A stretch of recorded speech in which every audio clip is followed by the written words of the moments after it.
tarixi fantaziya hamamını özəlləşdirmişdilər. Əla sual. Çox əla sualdır.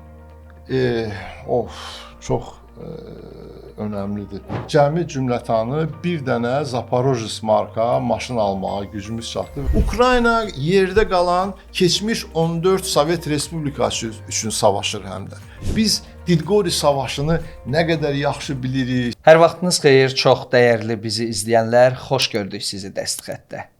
Bugün böyük hörmət bəslədiyim, çox maraqlı bir həmsöhbətim var. Çünki onunla müxtəlif mövzulardan danışacağıq. Texnika elmləri üzrə fəlsəfə doktoru, jurnalist, diplomat, yazıcı, publisist və gələcək çox tez gələcək deyən İbrahim Nəbioğlu həmsöhbətimdir. İbrahim bəy, xoş gördük sizi. Xoş gününüz olsun. Necəsiz? Sağ olun, yaxşıyam. Təbrik edirəm yeni təşəbbüsünüzü.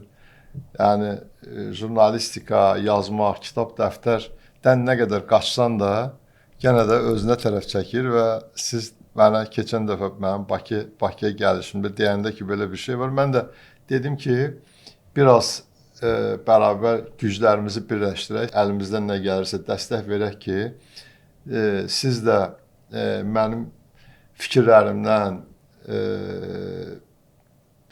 fikirlərimin vacibliyini zaten qəbul edirsiniz ki, bizi ancaq elm və irfan xilas eləyəcəkdir və gənclərimizə, sizin yavaş-yavaş toplanmaqda olan auditoriyanıza bir hərəkət, bir dinamizm qataq və deyək ki, gələcək çox tez gələcək, amma gələcək elmlə gələcək. Elmi və onun nailiyyətlərini ön plana çıxartmağa çalışaq.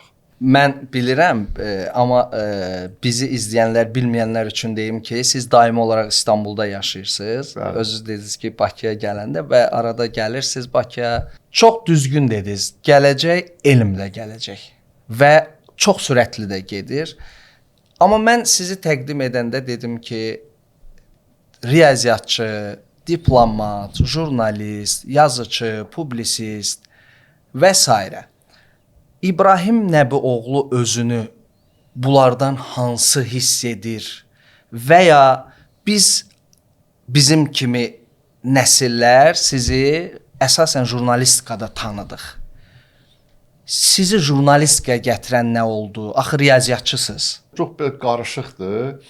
Çünki mənim müdafiə elədiyim dövr Azərbaycanın ən çalxantılı zamanına gəldi, düşdü. Birincisi, mən aspiranturaya qəbul olanda Sumqayıt hadisələri baş verdi. Onun dalınca Qarabağ hadisələri və torpaqların işğalı başladı. Və mən müdafiə elədim, təsdiqimi aldım 89-cu ilin dekabr ayında Moskvadan Ailə Attestasiya Komissiyasından. O vaxt hələ Sovet İttifaqı dağılmamışdı. Tam təsdiqimi alandan düz bir ay sonra, hardasa bir ay, 3 gün sonra 20 yanvar hadisələri baş verdi. Və 20 yanvar hadisələri ərəfəsində mənim elmi rəhbərim akademik Azad Mircənzadəyə qarşı da Neft-Kimya İnstitutunda təqiblər və təzyiqlər başlamışdı. Və Azad müəllim 12 aspirantını seçərək rest çəkdi. Və etiraz olaraq 12 aspirantını da götürdü və biz keçdik Fərəməz Maqsudovun, akademik Fərəməz Maqsudovun institutuna. Fəqət Fərəməz müəllimin müdiri olduğu Mexanika Riyaziyyat İnstitutunda bizi yerləşdirəcək imkanlar yox idi və o vaxtı da dostları indiki, daha doğrusu tarixi fantaziya hamamını özəlləşdirmişdilər və o böyüklükdə bir alim, Azad müəllim dünya miqyasında bir alim və onun 12 aspirantı biz o fantaziya hamamının, boş qalmış fantaziya hamamının 3 otağında çalışmağa başladıq. Və biz çalışandan sonra ən çətin dövrü başlamışdı. Azərbaycanın, Bakının xüsusilə bizim deməli ona Xozloqovur deyirdilər. Müxtəlif Sovet İttifaqının neft sənayesinə elmi araşdırmalar aparılırdı və tətbiqinə çalışılırdı. Oradan aldığımız pulla da bizə əlavə bonuslar yığılırdı. Bunlar cüzi pullar idi. O vaxtın alıcılıq qabiliyyətinə görə də, elə indikisinə də, amma biz o pulları yığdıq və cəmi cümlətanı bir dənə Zaporojets marka maşın almağa gücümüz çatdı və Azad müəllimə Zaporojets maşın aldıq. Bu indi düşünəndə mənim bu dəqiqədə tüklərim biz olur. Bu maşınla akademik Mircanzadə o vaxtki 28 Aprel küçəsindəki evindən Kirxayla üzbəüzdür. İndi onun üstündə memorial lövhə də var. Azad müəllim oradan Fantaziya hamamına indi akademiyanın müxbir üzvü olan Geylani hər səhər gedirdi. Geylani müəllim hər səhər gedirdi, onu götürürdü, gətirirdi və evinə buraxırdı. Biz o şəraitdə sadəcə Neft Kimya İnstitutundan bir dənə bilgisayarımızı götürə bilmişdik ki, bilgisayar da o vaxtda çox böyük bir lüks idi və orada çalışdıq. Amma artıq hadisələr mənfiyə doğru gedirdi və təsəvvür edin ki, biz aylarla maaşımızı bizə siqaretlə verirdilər. Yəni mexanika riyaziyyat institutuna gedirdilər, prima siqaretindən bizə maaş verirdilər. Yəni mən bu durumda 2 dənə də övladım var idi və bu durumda çalışmaq qeyri-mümkün idi və Azad müəllim bir gün çağırdı, dedi ki, kimin imkanı varsa getsin. Yəni mənim əlimdən bu qədər gəlir və mən də bir neçə nəfər dostumla ayrıldıq. İndi o 12 nəfərdən məsələn birini deyə bilərəm, misal üçün onu hamı yəqin ki tanıyır. Uğur Abdullayev, bu mərhum Gülseyin Hüseynoğlu'nun oğludur. Dünya miqyasında bir riyaziyyatçıdır, indi Yaponiyada çalışır və bu dəqiqə çox ciddi, yəni elmdə inqilab yaradacaq məsələlər üzərində çalışır və s. və s. Bu uşaqlardan bəziləri Amerikada, Texasdadır, bəziləri bir neçəsi İsraildədir və bir də təbii ki, Azad müəllimin aspirantları arasında Başqırt və Tatar aspirantları var idi ki, bunlar ikisi də neft ölkəsi olduqlarına görə, Muxtar Respublikası olduğuna görə mən ondan sonra artıq baxdım ki, mümkün olmayacaqdı və uşaqlıqdan da evimizdəki kitabxanadan mənim atam özü də fizik idi, o da professor idi, elmlər doktoru idi və o da Azad müəllimin tələbəsi olmuşdu, aspirant olmuşdu. Onun da elmi rəhbəri Azad müəllim idi. Evdəki kitablardan bu türk ədəbiyyatına, türk tarixinə çox meylim var idi və bizim o Fantaziya hamamından çıxandan sonra o vaxtki Hüsü Hacıyev küçəsində də türklər ilk kitab mağazinini açdılar və orada dini kitablar, əsasən din ağırlıqlı kitablar satırdılar. Mən də oradan əlimə gələn, yəni biraz nisbətən liberal kitablar tapmağa çalışırdım. Oradan da oxuyurdum. Və təsadüfən bir gün Bakıda bir Milliyyət qəzetinin baş redaktorundan tanış oldum. O da mənə iş təklif elədi ki, burada dura-dura. Sonra bir müddət ikinci bir qəzet də var idi. Sonra agentliklər var idi və tam da meydan hərəkatı idi. Bu cür başlayan bir macəra idi.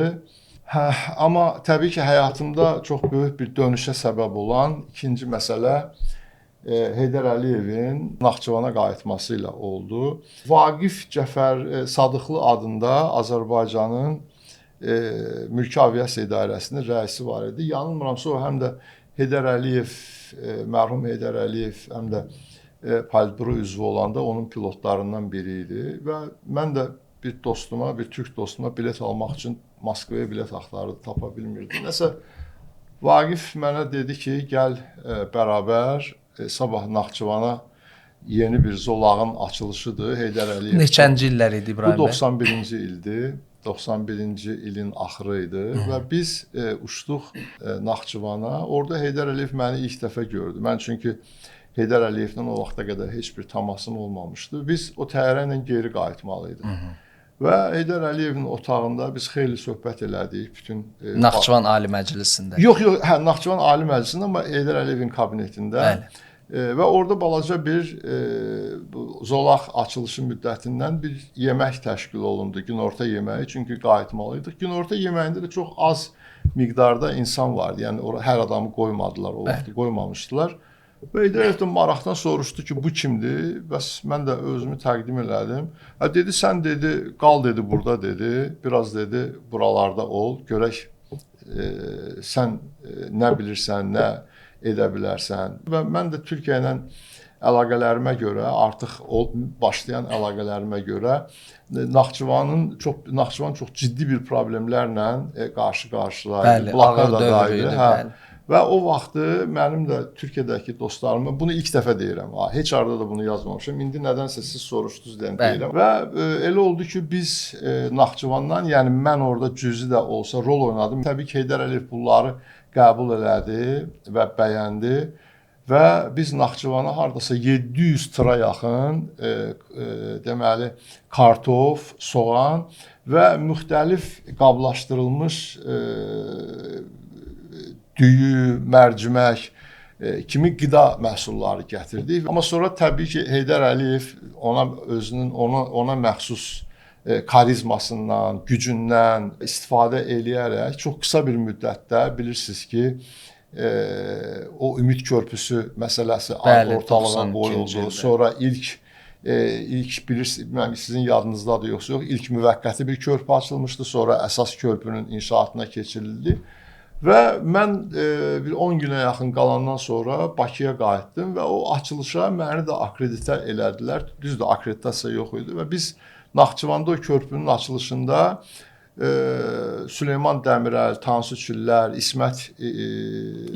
Ərdal İnönü, İsmət İnönünün oğlu Ərdal İnönü, baş nazirin müavini və böyük bir nümayəndə heyətindən və orada da Heydər Əliyev məni Süleyman Dəmirələ təqdim elədi ki, bax bunlar dedi, çox bu cavanlar çox iş görürlər filan. Və belə zaten Heydər Əliyev də heç nəyi boş yerə demirdi. Hər şeyi, hər sözü, hər kəlməni harda və necə demək lazımdır, onu çox yaxşı bilirdi. Və sonra da bu hadisələr baş verdi. Heydər Əliyev bura gəldi və məndən Türkiyədən istədilər ki, mən Heydər Əliyevdən müsahibə götürüm. Siz onda Türkiyə mətbuatında çalışırdınız. Mən onda Türk qəzetlərinə yazırdım. Türk qəzetlərinə yazırdım. Amma video işlərinlə məşğul deyildim. Çünki bəzi jurnalistlər var idi və ya operatorlar var idi. Onlar video materialları satırdılar. Mən elə bir şeylə heç vaxt, çünki onda şeyim də yox idi, kameram da yox idi. Bir fotoaparatım var idi. O da çox köhnə köşkül bir şey idi. Və bu yaza və bir gün mənə sifariş verdilər ki, mütləq şey eləməlisən. Heydər Əliyevdən müsahibə götürmək lazımdır.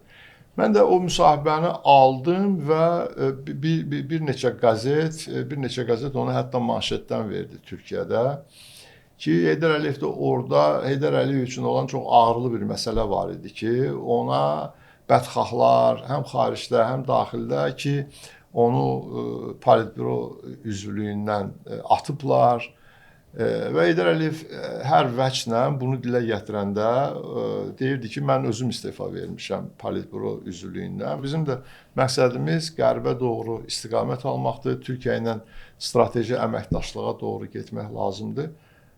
Və sonra da mən işsiz idim və bir gün məclisdə bir nümayəndə heyəti gedərkən onlar girdilər içəri türklər, mən qıraqda qaldım. Çıxandan sonra məni gördü, çağırdı yanına, nə ilə məşğulsan belə və mənə dedi ki, bəs bizə lazımdır, sən nə bacara bilərsən Türkiyə ilə münasibətlərdə. Mən də o vaxtı çox böyük iddialarım yox idi. Ümumiyyətlə, heç vaxt çox böyük iddialarım olmayıbdı. Mən dedim ki, mən gedib orada jurnalistika ilə məşğul ola bilərəm. Çünki o vaxtı mənim çox bəyəndiyim bir jurnalist var idi, televizyonçu var idi, Mikhail Taratuta. Dedim, mən də gedib Mikhail Taratuta kimi oradan Türkiyəni tanıtmaq istəyirəm biz ölkəmizə. Heydər Əliyev də güldü, dedi, o da xoşlayırdı Taratutanı demək ki. bu cür başlayıbdı, amma sualın lap başına gələndə əvvəlinə dönərsək, mən daha çox özümü riyaziyyatçı hiss eləyirəm. Çünki hər şeydə araşdırmağı, şübhələnməyi, o nə üçün şübhələnib doğrunu bulmağı, bunlar riyaziyyat olmadan mümkün deyil insan təfəkküründə. Və buna görə də mən bu səbəbdən də çoxlu həm Facebook paylaşımlarımda, həm məqalələrimdə, həm digər fəaliyyətlərimdə, məsələn mənim Panorama qəzetinə yazmağımı da Heydər Əliyev Eldar Namazov istəmişdi və Heydər Əliyev Eldar Namazova demişdi ki, İbrahimə denən Panorama qəzetinə də yazsın. O Panorama qəzetində də mənim mərhum dostum Araz Zeynalov baş redaktor idi və mən orada da yazırdım. Yəni bir dövr hardasa bir 6-7 il bu davam elədi. Mən gündə 3 material hazırlayırdım. Bunlardan birini ASTV üçün, birini səhərsi günkü köşə yazısı olaraq Panoramaya göndərirdim və bir dənəsini də BBC üçün. Yəni eyni anda 3 yerə çalışırdım və zaten də heç vaxt bunu yazmamışam, amma indi oturub artıq heç birindən məşğul olmadığıma görə deyirəm ki, Azərbaycanda yəqin ki, jurnalistikada həm radioya eyni zamanda paralel olaraq həm qəzetə, həm də televiziyaya çalışan mənə elə gəlir ki, mən tək adam idim. Sonra diplomatiya, sonra da artıq yaşad olduq. Deməli İbrahim bəy, üzr istəyirəm. Deməli sizin ASTV-nin Türkiyədə ilk təmsilçisi olmağınızın bir hekayəsi var imiş. Yəni təsadüf deyilmiş. Mən sizi izləyirdim onda. Təbii ki, biz onda gənc idik. Hətta 2000 siz keçid eləmək istəyirsiniz. Mən gördüm ki, diplomatiyadan danışacaqsınız. Mən diplomatiyadan danışmayacaqdım. Mən sizə sual verəcəydim ki, Akşin bəy, biz burada axı çox belə mən özümdən danışsam, onda heç nə danışa bilməyəcəyik. Gəlin ümumi maraqlarımızdan danışaq deyə təklif eləyəcəydim. O təcrübədir əslində. Qoy izləyənlər də baxsın, görsün. Kimlər ki o yola istiqamətdə getmək istəyirlər, əslində böyük bir dərs vəsaitidir, təcrübədir. Mən yadımdadır 2003-cü ildə mən gənc idim, amma mən də mediaya gəlmişdim, tələbəlikdən başlamışdım. 2003-cü ildə mən Naxçıvanda o zaman dövlət qəzeti idi, Şərq Qapısı qəzeti. Onun redaksiyasında, onun rəhmətli baş redaktoru Məmməd Məmmədovun otağındaydım, iş otağındaydım. Və qəzet çapa hazırlanırdı. Kimsə gətirdi, ona faks verdi və çox həyəcanlı, çox sevincli dedi ki, səhv etmirəmsə, özü də Məmməd Məmmədov həmin vaxt Ali Məclisində deputat idi Naxçıvanda. Səhv etmirəmsə, məhsul katibi çağırdı ya kimisə, həyəcanlı və sevincli dedi ki, bunu da mütləq çatdırın. Siz Heydər Əliyevin o zamanki prezident, Ulu Öndər Heydər Əliyevin sərəncamı ilə İstanbulda baş konsul təyin olundu. 2023-ün mart ayı. Və Məmməd Məmmədov dedi ki, bizdən biri diplomat oldu. Yəni jurnalist kimi. Bu əslində özü bir, amin, Allah rəhmət etsin. Əslində bu özü bir sizə qarşı bir sevinci. Demək ki, siz onu qazanmışdınız həmin dövrdə. Mən Məmmədovu tanıyırdım. Çünki çox qəribədir. Mənim dostlarımın içində, həm tələbə dostlarımın içində mən məsələn Naxçıvanı kənd-kənd tanıyıram. Çox adam elə bilir ki, mən Naxçıvanlıyam. Bəziləri elə bilir ki, mən Qəbələliyəm. Çünki Qəbələli dostlarım da var. Və biraz da bu səyahət eləmək, yeni yerləri görmək, onu yazmaq, o da mənim bir ikinci hobbimdən biri olduğuna görə mən Naxçıvanda çox olmuşam. Hətta mən məsələn Şahbuzun ən ucqar dağ kəndlərinə qədər gedib çıxmışam. Maraqdan dağa çıxmaq, bunlar hamısı ekstrem şeylər olduğuna görə o dövrdə biraz fərqli idi. O dövrdə əslində Azərbaycan jurnalistikasının yeni bir intibah dövrü idi. Yəni hər cür şərait var idi, hər sahəyə açılırdılar və insanlar da çox fərqli idi. Bir-birini dinləyirdilər, hörmət eləyirdilər. İndiki kimi deyildi. İndi biraz əslində bizim bir çox mövcud olan, bəyəndiyimiz, bəyənmədiyimiz xüsusiyyətlərimiz də dünyanın xüsusiyyətləridir. Yəni o bizim millətə xas olan bir şey deyil. Mən keçən Türk kanallarının birində biz deməli Ukraynanı müzakirə eləyirdik Yox, İranı müzakirə eləyirdik. Mən İranı müzakirə eləyərkən birdən o paşalardan biri ki, mənim köhnə dostlarımdan biridir. Mən jurnalist ikən onunla şeyə getmişdik. Güneydoğuya, yəni Cənub-Şərqə, PKK-nın ən pis vaxtlarında Şırnaka getmişdik. Yol yoldaşlığı. Onun da o vaxtda albay idi, yəni polkovnik idi. Hərbiçi. Hərbiçi və indi generaldır artıq, amma düzdür şeydədir, istefada olan generaldır. O orada nəsə başladı, belə getdi, o birisi belə getdi ki, mənim dostumdur.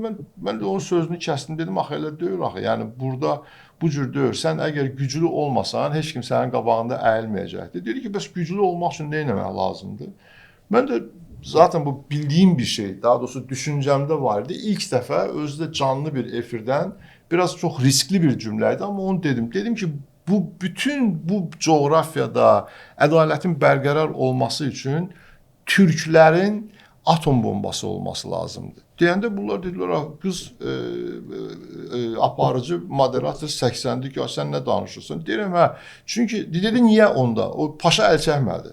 Dedim, nə üçün türklərin olmalıdır? Dedim, ona görə ki, türk xalqı qədər nəcib, türk xalqı qədər mərhəmətli. Biz heç vaxt şərq insanı olduğumuza görə biz şərq insanı sevgisini göstərməkdən acizdir. Daha doğrusu bilərəkdən əsirgiyir göstərməyə. Amma pis şeylər olanda ona görə bizim insanların içində bu qədər nifrət var. Heç vaxt bir başqasının uğruna sevinməzlər. Kitabım çıxır, quyruq bağlayırlar. Bir nailiyyətim olur, quyruq bağlayırlar. Gedirsən çempion olursan, quyruq bağlayırlar. Gedirsən Bosforu keçirsən, üzürsən, quyruq bağlayırlar. 1000 dənə insanlar şeydir, amma şərq insanı ümumən uğura sevinmirlər. Hə, uğur sevinmir, amma şərq insanı çox mərhəmətlidir. Çox nəcib insanlardır. Yəni bizim əlimizdə o qılınc əlimizdə olsaq, ədaləti biz dünyaya və ya heç dünyaya da yox, bu Avropaya, Avrasiyaya yaya bilərik. Amma indi bu sahədə Türk dünyasında indi aparılan işlər və xüsusilə də son 5 il ərzində, məsələn, bizim əlifbadan gözləntimiz çox fərqli idi. Biz istəyirdik ki, hamı, bütün Türk ölkələri bizim əlifbada yazsınlar, birəbir eyni olsun. Çünki Türk əlifbasını sevmirik. Deyir ki, siz deyir, niyə deyir Türk sözündən istifadə edirsiniz? Məsələn, eynəyə gözlük deyirsiniz. Mənə deyir. Adını çəkməyəcəm, məşhur bir professordur. Deyirəm ki, gözlük, yəni gözün üstündə sanki daha yaxşı səslənir deyə mən ümumiyyətlə düşünürəm ki, eynək biraz uydurma bir kəlmədir. Deyir ki, yo, bu deyir şey olmalıdır. Bu deyir eynək olmalıdır. Gözlük deyə bilməzsiniz. Bu deyir dili, mən dedim dili elə qorumaq olmaz. Dedi niyə? Dedim siz axı eynək demirsiniz axı. Siz bayaq köməkçinizə dediniz ki, mənim aşkımı oradan bura ver. Aşkı deyirsiniz axı. Deməli Rusça demək olar, amma öz dilində, öz kökü türk sözü olan, öz dilimizin bir məhsulu olan bir sözə qarşı çıxırsınız. Yəni işlərimiz çox qarışıqdır.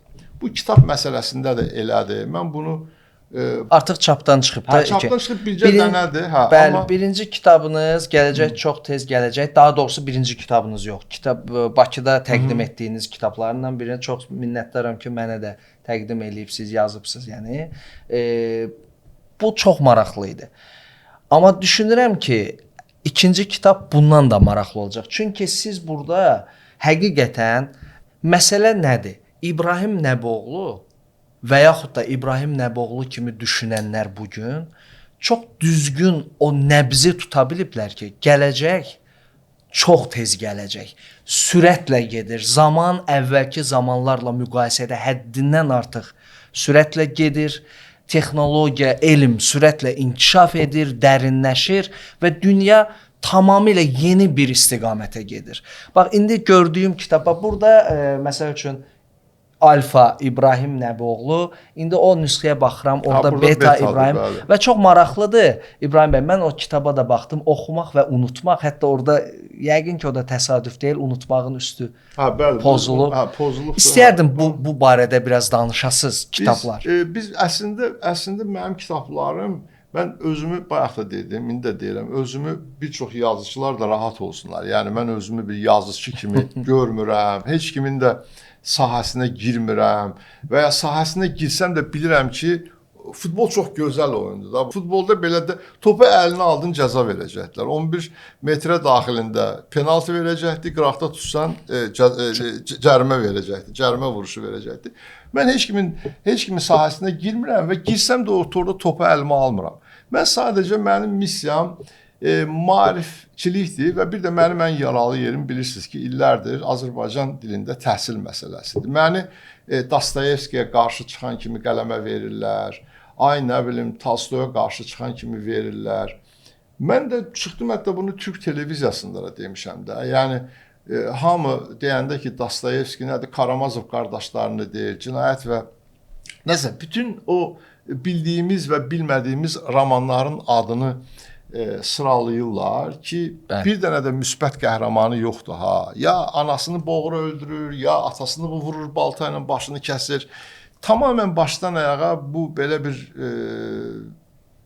daxili psixoloji gərginlik keçirən insanlardır qəhrəmanları. Mən də gördüm ki, artıq bu mümkündür. Dedim, onda gedin Zapiski pisatelə, yazıçının qeydlərini də oxuyun. Yazıçının qeydlərində də dəhşətli bir türk düşmançılığı və deyir ki, Dostoyevskinin sözləridir. Deyir ki, dünya xristianlığının şahlanışı xristianların ki, orada protestantlar var, katoliklər var. Protestantların ortodoks, yəni pravoslavlığı qəbul eləyəndən sonra baş verəcəkdir. Amma bunun üçün onu da pravoslav olandan sonra da son hədəfimiz Konstantinopolu ələ keçirtməkdir. Bu artıq bizim dinimizin dünyaya hökmranlıq etməklə bitəcəkdir. Yəni və bir sürü şey. Mən bu yaxından da bizim bu hamınızın tanıdığı bu Dilqəm Əhmədin gənc araşdırmaçı, artıq doktor da oldu. Onun Əhməd bəy Ağayevlə bağlı bir kitabı çıxmışdı Türkiyədə. Azərbaycan və çox önəmlidir. Çünki bir Azərbaycanlı bir böyük bir düşünürün, sonra Atatürkə cümhuriyyətçiliyi gətirən əslində və türk düşüncə dünyasında böyük vəlvələlər yaratmış həm özü, həm ailə üzvləri. Və orada da çox gözəl bir təqdimat oldu və o kitabdan birində mən əldə elədim və gəldim evdə açanda baxdım, gördüm ki, məyərsə Əhməd bəy Ağaoğlu da çox Dostoyevski heyranı olur.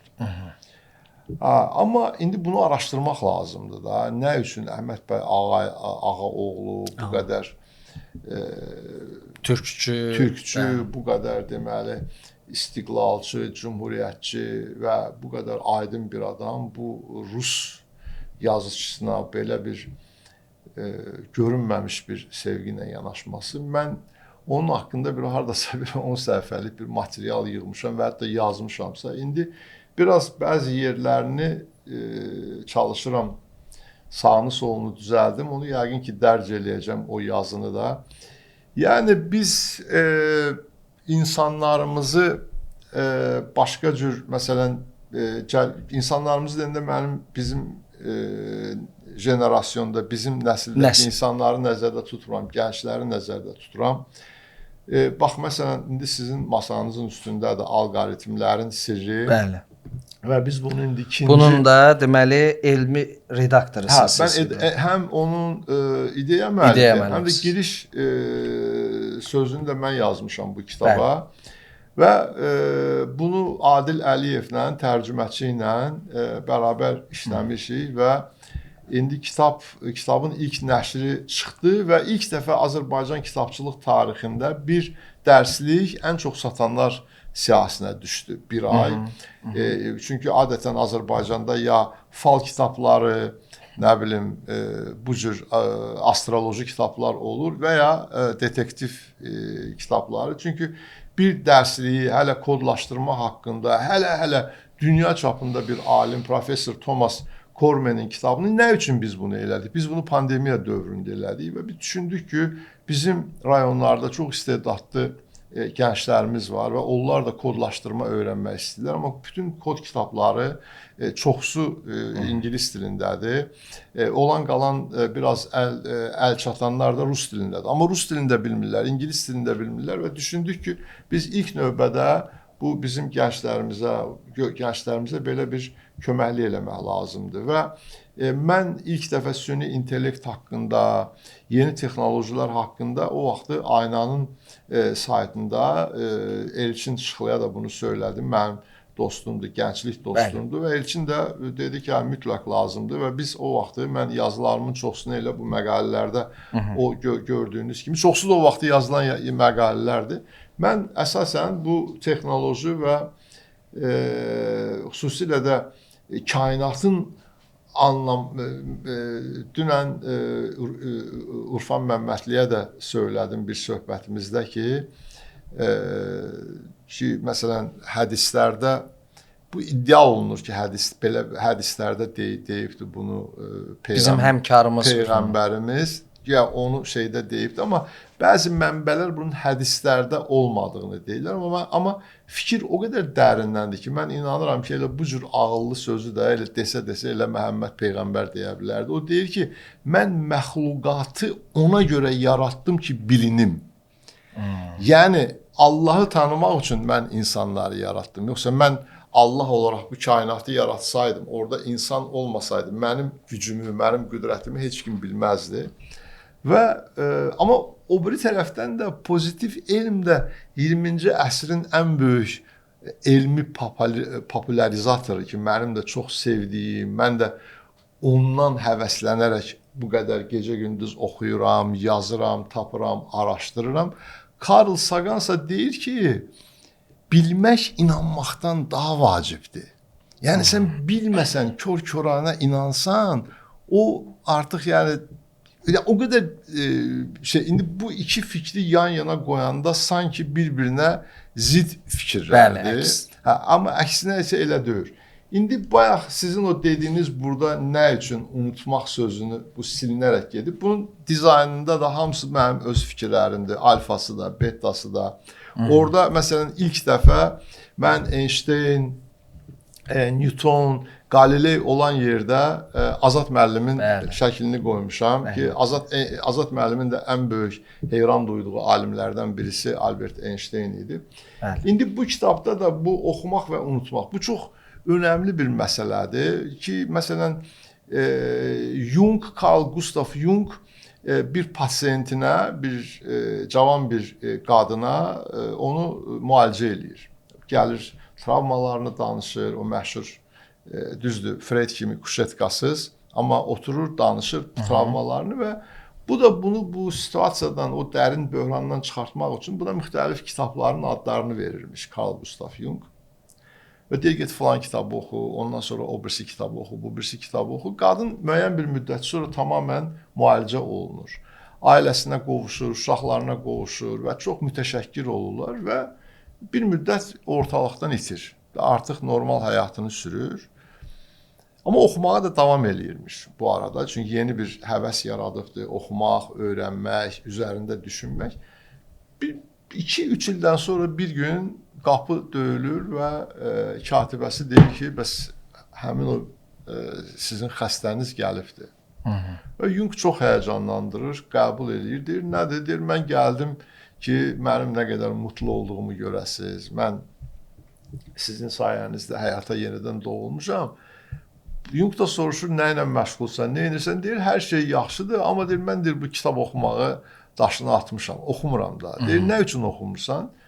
Deyir, çünki deyir, o vaxtı nə oxumuşdumsa, baxdım ki, hamısını unuduram. Və Jung bunu ona o qədər gözəl izah edir ki, deyir, nə oxuyursansa, bunlar hamısı, bu kitablar sənin beyninin içində bir rəf kimi düşün. Sən oradan onu alırsan, oxuyursan və sonra təkrar yerinə qoyursan. Və bir gün lazım olanda bütün o bilgilər, bütün o təcrübə, bütün o xarici qıcıqlandırıcılara sənin daxili reaksiyaların ortaya çıxmağa başlayır. Yəni oxumağın daşını atmaq olmaz. Ona görə də mən düşünürəm ki, kim nə yazırsa yazsın, öz kitabını, başqa kitablarını tanıtmalıdır, oxutdurmalıdır. kitabı ancaq sevdirmək lazımdır. Çox təəssüf ki, bizim bəzi nəşriyyatlar tərcüməni inanılmaz dərəcədə pis şəkildə eləyirlər ki, mənim kitab burada tərcümə yoxdur. Mən Maskın kitabını tərcümə eləmişdim. O məndə də qalmayıb. Tərcüməçiliklə də məşğulsuz, bəli. Yox, o məşğul olmuşam bir dəfə. Ondan sonra illallah demişəm. Çünki yəni 3 ay durmadan gecə-gündüz gözümün altındakı torbalar da o zaman yarandı. Mən bu şeydə kitabı mütləq sevdirmək lazımdır. Çünki kitab oxuyan insan mütləq daha rəhimdildir, daha düzgün suallar verir. Yəni fikir sahibi olur. Zaten fikir sahibi, düşüncə sahibi olmaq təbii ki, oradan gəlir. Amma bir də önəmli olan sual verməkdir və önəmli olan şübhələnməkdir.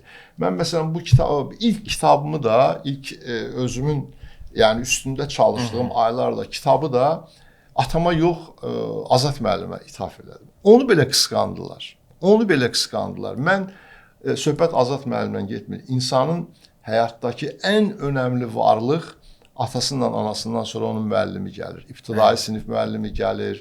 Mənim üçün ən önəmli müəllimim mənim riyaziyyat müəllimi idi. Çünki mən fizikaya meyl eləyəcəydim, amma mənə riyaziyyatı 6-cı sinifdən etibarən 6-dan sonra o qədər sevdirdi ki, mən hətta bu kitabımda da bir məqaləni də o müəllimim üçün yazmışam, adını da qoymuşam, öyrədən öyrətmənim. Çünki öyrətmən kəlməsi öyrədəndən gəldiyinə görə hər müəllim də öyrədən olmur, öyrədə bilmir. Çünki o pedaqoji istedad, pedaqoji qabiliyyət də bir başqa şeydir. Ki bizim Azərbaycanda da bir dəhşətli dərəcədə böyük bir pedaqoji məktəb olubdu. Çünki bunun əsası da yəqin təxmin edirəm ki, Qori seminariyasından başlayıbdı ki, oradan gələn o idealist müəllimlər kənd-kənd, rayon-rayon Azərbaycanın hər tərəfinə maarifçilik səpələyiblər. Kitablarınızdan, yazılarınızdan oxuyuruq və sosial şəbəkələrdə də çox aktivsiz, çox tez-tez paylaşımlar edirsiniz. Hətta sizin paylaşımlardan, bəlkə də siz təvazökarlıq eləyə bilərsiniz, ancaq sizin paylaşımlardan kimlərsə götürüb bir məqalə də yazır, onlara istinad edir, istifadə eləyir. Çoxsu istinad etmir. Təbii ki, bu da etik deyil. Etik deyil, o sizin beyninizin məhsuludur və sizin cəmiyyətdə bir intellektual portretiniz yaranıb. Yəni İbrahim Nəbioğlu və bax özünüz də dediniz, kitabda da var. Siz elmin populyarlaşmasına çalışırsınız. Bu çox vacibdir. Çünki sanki dünyada belə bir tendensiya var. Mən Azərbaycandan təkcə danışmıram. Elm adamlarını, elmi sanki gözdən salmaq, daha asan hədəfə çatmaq, təbii ki, ona dırnaqarası hədəf deyirəm də, hədəfə çatmaq üçün daha asan yol, daha tez, zəhmət çəkmədən, belə deyək də, nələrisə əldə etmək uğrunda bir mübarizə gedir. Amma belə bir dövrdə sizin kimi insanların, alimlərin, ziyalıların, jurnalistin kim nə cür qəbul edirsə də İbrahim Nəbioğlunu çalışması belə bir məncə çox qiymətlidir. Yəni o müəyyən məqamlar olur ki, onlar zamanında qədərincə cəsarət tələb edir, qədərincə o hadisələri öncədən görmək, analiz etmək və fərqinə varmaq tələb edir. O sizdə var. Estağfurullah, bu intellektual portret məsələsi bilmirəm, indi o intellektual insan, intellektual adam biraz əlçatmaz bir şey olduğuna görə bu belə çox belə böyük bir şey kimi təqdim olunur. Yəni altında çox belə bir sanki böyük bir şey var. Yəni mən iki ali təhsilli insanın və sevərək evlənmiş, 2 ali təhsilli, bir institutda oxumuş, arada kurs fərqi olub və ixtisas fərqi olub, onun ailəsində doğulmuşam. Və mən doğulandan bizim evdə küllü miqdarda kitab olubdu, küllü miqdarda və o kitabxana mən artıq son siniflərə gələndə artıq minləri aşmışdı. Yəni o atamın çox böyük bir kitabxanası vardı. O kitabların içində böyümüşəm. Sürəkli kitab oxumuşam. Bax, İstanbuldan bura uçanda da oxumağa təzə bir şey yox idi. Təzə bir kitab çıxıbdı. İsrail dövlətinin qurulmasıyla bağlı, amma bir antisemit bir yazarın kitabı idi. Onu belə aldım, oxudum ki, görüm, axı biz alışmışıq İsrailə ancaq bir pəncərədən baxmağa, bir də o biri tərəfdən baxaq görək. Bu son hadisələr prizmasından baxanda. Başqa Onu belə aldım, təyyarədə belə onu oxuyuram, görürəm ki, gələn keçənlər belə tərs-tərs baxırlar ki, bu İsrail kitabı oxuyur. Bu halbuki burada elə bir şey yoxdur. Mən kitab oxuyuram da, bu senzuradan keçmiş, heç senzura da yoxdur. Yəni mən oxumuşam, bax musiqi təhsili almışam. Qolus Amerikaya, Voice of Amerikaya məktub yazdığıma görə məktəbdən atmaq istəyiblər. Vaqif Mustafazadə heyranı olmuşam. Vaqif Mustafazadə haqqında orada da var. İndi bu təzə kitabımda da var. Bir sonrakini də hazırlamışam. O da çapa hazırdır indi. Görək onun nə vaxt verirəm. Orada da var. Yəni John Johansson haqqında yazmışam. Vaqif Mustafazadənin ən heyran olduğu bəstəkarlardan və cazmenlərdən birisidir ki, onun Azərbaycanda o qədər də tanınmır. İstəmişəm ki, bizim caz həvəskarları da oxusunlar. Bu müasir texnoloji imkanlardan istifadə eləyərək Errol Garner'ı da tanısınlar, onu da tanısınlar. Kitabımda, bu son kitabımda Xəngəldən yazmışam, Kallagendən yazmışam, Xaçdan yazmışam, Qurutdan yazmışam. Nə üçün qurut nə üçün vacibdir? Qurutun tərkibi nədir? Çünki biz nə qədər özümüzə hamımız Oğuzla desək, bax sizin gözlərinizdən də görsənir baxanda. Axı Azərbaycan tamamilə Oğuzlardan ibarət deyil. Burada bir də Qıpçaqlar var burada. Biz Didqori savaşını nə qədər yaxşı bilirik. Səlcuqluların balaca bir Gürcü ordusuna yenilməsini, düzdür, Səlcuqluların artıq tənəzzül vaxtındaydı və oradan onlar Gürcülərə yenilməyiblər. Gürcülər tərəfində safında vuruşan Qıpçaqlara, Peçeneklərə, Qazaxlara, Özbəklərə yeniliblər və o əskərlərin böyük bir hissəsinin Qazaxdan başlayaraq Naxçıvan və o tərəfdən də Zəngəzurdan ta Qarabağın içinə qədər böyük bir Qıpçaq qəbilələrinin yerləşməsi, onların zamanla Oğuzlarla qaynayıb qarışması. Mən bilmirəm, yəni biz insan oxuduqca öyrənmək istəyir, öyrəndikcə də öyrətmək istəyirəm. Ona görə də mən məsələn düşünürəm ki, mənə 44 günlük müharibədə də mən hardasa 70 proqrama qatıldım. Mən elə ona toxunacaqdım. Mən izləyirdim sizi. Siz Azərbaycan həqiqətlərini, Qarabağla bağlı reallıqları, həqiqətləri Türkiyə mediasında davamlı, yəni bu təbliğ edirdiniz. Təbliğ deməyək də, yəni həqiqətə çatdırırdınız. O hamısı orada da mənim imkanlarım var idi, yəni gedirdim. Yəni mən sadəcə Türkçəsində fikrimi ifadə edə bildiyimə görə yox. Mən o bayaq dediyim kimi mən Ankarada 10 il BBC üçün və Azərbaycan televiziyası üçün aktiv jurnalistlik eləmişəm.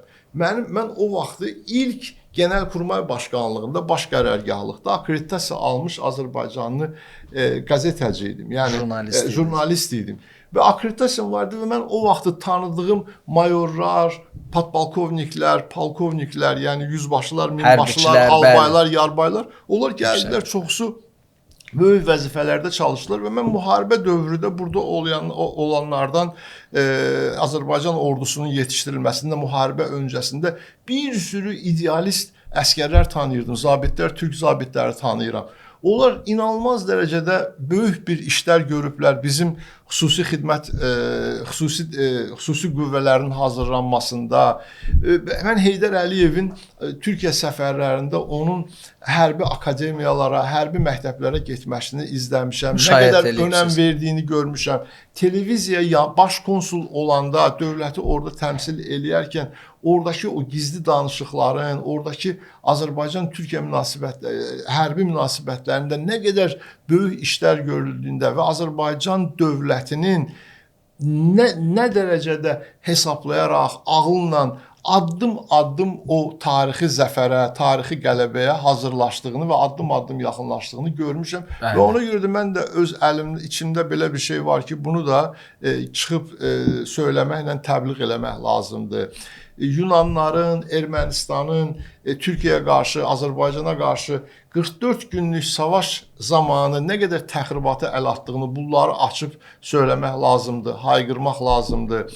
Eyni şəkildə Ukrayna savaşı başlayanda mən heç ekranlardan oradan düşməməyə çalışdım. Çünki mən Ukrayna müharibəsində ilk gündən, hətta günü bu gün də düşündüyüm bir şey var ki, Ukrayna yerdə qalan keçmiş 14 Sovet Respublikası üçün savaşır həm də. Sadəcə özü üçün yox, sadəcə Ukrayna xalqı üçün yox. Və bunu da bu məsələdə də Azərbaycan dövlətinin nə dərəcədə düşünülmüş addım atdığına hep beraber hamımız birlikdə bunun şahidiyik və bunu görürük.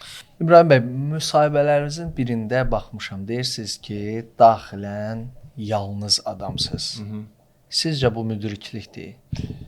Yoxsa? Yox, məncə mən özümü doğrusu müdrik adam saymıram. Çünki müdriklik biraz çox belə şey kəlmədir. O böyük kəlmə. Böyük kəlmədir. Yəni mən müəllimlərimə, atama, Azərbaycandakı o təmasda olduğum, hətta içində bu dəqiqə həyatda olan da böyüklər var. Onlara baxanda mən onları özümü onların yanında müdrik demərəm. Bu yalnızlıq o bir xüsusi bir insanın yəqin ki haləti ruhiyyəsidir. O hətta mən deyərdim ki, o bəlkə də genetikdir. Yəni mənim uşaqlarım da çox belə özlərinə qapalıdırlar. Hərə öz işindən sakitcə otursun. Sakitcə gəlirlər, öz otaqlarına çəkilirdilər. Bizlə yaşadıkları dövrlərdə öz işlərinlə məşğuldurlar. O yalnızlıq sadəcə fiziki yalnızlıq deyil, həm də mənəvi yəqin ki yalnızlıqdır. O da bəlkə də biraz çox bilmişlikdən gəlir ki, dünyaya etiraz eləyirsən, amma çox da səsini qaldıra bilmirsən. Yuxarı baxırsan bığdır, aşağı baxırsan saqqaldır. Belə bu ikiləmlər insanı çox məhv eləyir. Bir sual verəcəm. Jurnalistikada özünüzə ustad kimisə görürsüz və yaxud da elə həqiqətən ustadınız olubmu jurnalistikada, müəlliminiz? Yox, mən heç bir jurnalistika təhsili almamışam. Mən tətbiqi riyaziyyatı oxumuşam və sadəcə o qədər çox oxuyurdum ki, baxdım, gördüm ki, yazıram və yazılarımı da əvvəlki yazılarımı, məsələn bu indiki yeni kitab, bir sonraki kitabda o artıq 90-cı, 2000-ci illərdə yazdığım esseləri də ora salmağı düşünürəm, ssenarilərimi salmağı düşünürəm. Məsələn, onları indi oturub təsnif eləyəndə, üstünə baxanda baxaram ki, mən nə belə yaxşı işlər, yaxşı cümlələr qurmamışam. Niyə burada biraz çox pafosla demişəm? Niyə burada bunu çox belə nifrətimi açıq şəkildə göstərmişəm? Bu nifrətim də təbii ki, düşmənlərə olan nifrətimi deyirəm, qonşularımıza. Amma indi onları bəzi usta adamlara soruşuram, dostlarıma. Məsələn, akademik Rafael Hüseynova, o gün Solmaz xanıma da soruşdum Tohidiyə. Deyirəm ki, sizcə mən bu köhnə yazılarımı redaktə eləyimmi, biraz yumşaldımı? Onlar təbii ki, mətnşünas olduqlarına görə, hər yazılarına çox önəm verdiyini, o əsla heç nəyə toxunma deyirlər. Xüsusilə də Solmaz xanım, onlara da buradan olan sonsuz hörmətimi dilə gətirmək istəyirəm. Bəli. Onda istəyirəm, təbii ki, sizlə söhbət eləmək çox xoşdur və illərin təcrübəsi maraqlıdır, amma vaxtı nəzərə alıb istəyirəm yekunlaşdıraq söhbətimizi. Sonuncu sual, bu sualı sizə mütləq verəcəm. Bunu başqa bir buraxılışda da vermişəm. Çünki bunu siz yazmışdınız və mən deməli 1927-ci ildə Solvay konfransında çəkilən bir foto var. Dünyanın ən ağıllı fotosu deyilir və siz bunu birinci dəfə yazmışdınız. Sizcə o foto fərz edək ki, bu gün çəkilir günümüzdə. Sizcə orada, o dahilərin içində, o yüksək intellektdə, IQ səviyyəsi yüksək olan dahilər, onlar bugün kimlər əvəz edə bilər və yaxud da o fotoda kimlər yer alar? Əla sual. Çox əla sualdır və mən bu suala çox istəyərdim ki, bu sualı verməyəsiniz, amma elə bir çay süfrəsində deyərdiniz, mən də gedərdim səhərə qədər yeni bir Solvay qurultayının mənzərəsini çıxardardım. Amma indi çox önəmlidir. Çünki o qurultaydan bu tərəfə o səviyyədə dünyanın axarına Dəyişə biləcək bir şey olmayıbdı. Yəni çünki kvant mexanikasından, kvant fizikasından və kvant mexanikasından sonra yəqin ki dünyayı lərzə gətirən bu texnolojik sıçrayışdır. Çünki oradakıların çoxsu fundamental elmlərlə məşğul olanlar olublar. Nəzəri fiziklərdir çoxsu oradakıların.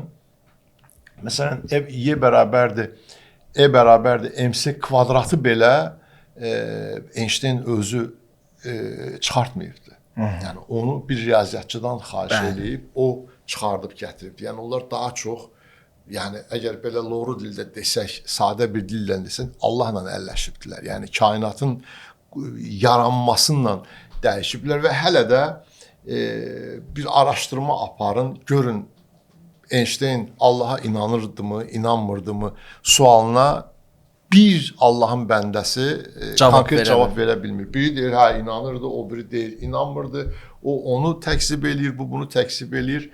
Amma ehtimal ki, mən ayaq yeri qoyuram, amma ora olsa yəqin ki, bir-iki nəfəri əlavə eləmək olardı. Onlar da ki, yəqin ki, sanki DNK-nın kəşfini bəlkə oradan o Nobelçilərdən birini qoyardım. Yəqin ki, biologiya və tippdən birini qoymaq olardı. Amma o klassik bildiyimiz siyahıda orada onlar bir əfsanələr idi də. Yəni o mənim Facebookda da bir ara divar kağızım idi. Sonra onu şikayət elədilər, bağladılar mənim səhifəmi. Orada da 25 min izləyicim var idi o vaxtı bir müddət. Elə bunun özü deyir ki, İbrahim bəy, bax siz də çətinlik çəkirsiniz və təbii ki, bu haqda düşünən hamı çətinlik çəkə bilər ki, indi kimlər ola bilər? Bunun özü elə bir cavabdır və bu deyir ki, bizim qurtuluşumuz, yəni ümumiyyətlə dünyanın, insanlığın başda sizin də dediyiniz kimi elmdir, irfandır, texnologiyadır. Bəli və süni intellekt, mən onu bir çox belə şeylər baş verir ki,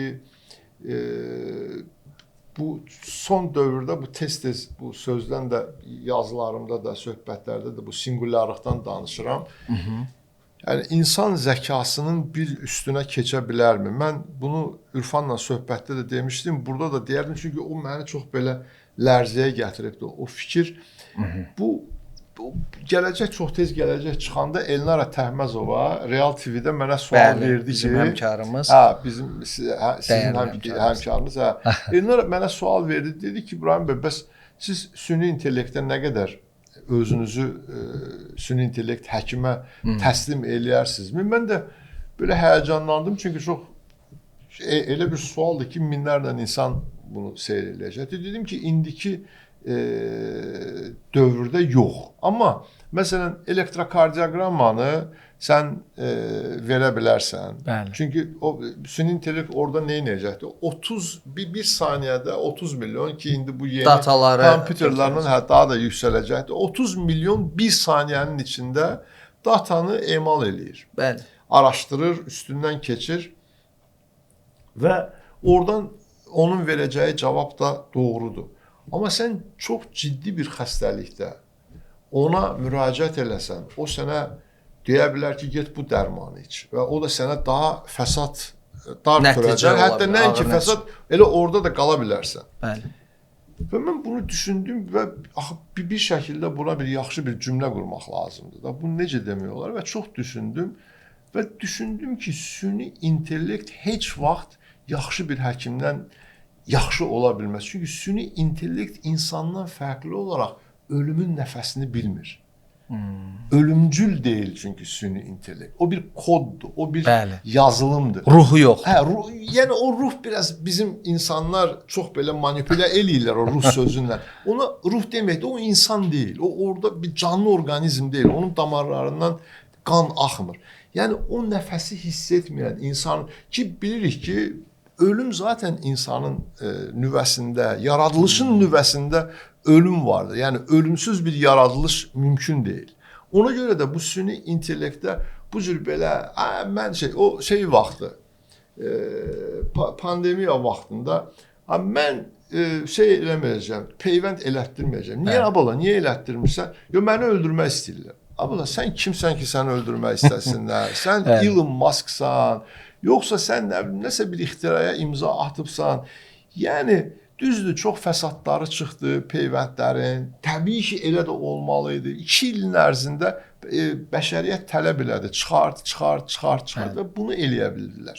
Yəni, bundan o tərəfə mümkün deyil. Valla, 4-5 gündür buradayam. Nə qədər negativ var. Məni tanımayan adamlar məndən yazırlar. Məni tanımayan adamlar süpürgə bağlayırlar. Bilmirlər və biri də bütün o mənə dil uzadanlara buradan səslənmək də istəmirəm ki, məni özümə sıxışdıra bilmirəm. Amma Allah hamısının canını sağ eləsin. Yəni, mən biraz bu sol təfəkkürdə olmadığım üçün bir yaradılışı bildiyim üçün və onu qavradığım üçün, onu qəbul elədiyim üçün hər şeyi ona havalə edirəm. Təşəkkür edirəm. Sağ olun. İbrahim bəy. Çox sağ olun. Dəvətimi qəbul edib gəldiyiniz üçün. Çox sağ olun. Çox minnətdaram. Çox sağ olun. Mən düşünürəm ki, inşallah siz mənlə görüşdən sonra da daha çox axtarıb tapasınız ki, nəsə gənclərə maraqlı olan temalara girəsiniz, mövzulara girəsiniz və sizin də yüksək təhsilinizi mən xüsusi qeyd eləmək istəyirəm ki, biz məktəbdə oxuyanda elə siz də hamı məktəbdə oxuyanda biz məktəbə nə üçün gəlirik, nə üçün bu həndəsəni oxumalıyıq, nə üçün bu biologiyanı oxumalıyıq, tam onu anlamırdıq. Amma mən çox təəssüf ki, mən də müxalifət eləyənlərdən biri olmuşam. Baxmayaraq ki, mənim texniki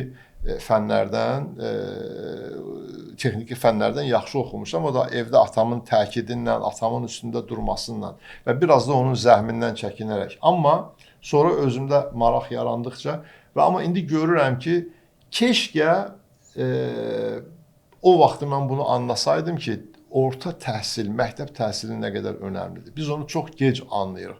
Ona görə də bugün bütün uğurlu insanlar hamısı məktəbdə yaxşı oxuyan uşaqlardır. O ki deyirlər, o məktəbdə pis oxuyanlar, nə bilim, onsuz da sənin müdürün olacaqlar. O boş bir şəhər əfsanəsidir. Elə bir şey yoxdur. Yəni adını yaza bilməyən çox adamlar tanıyıram.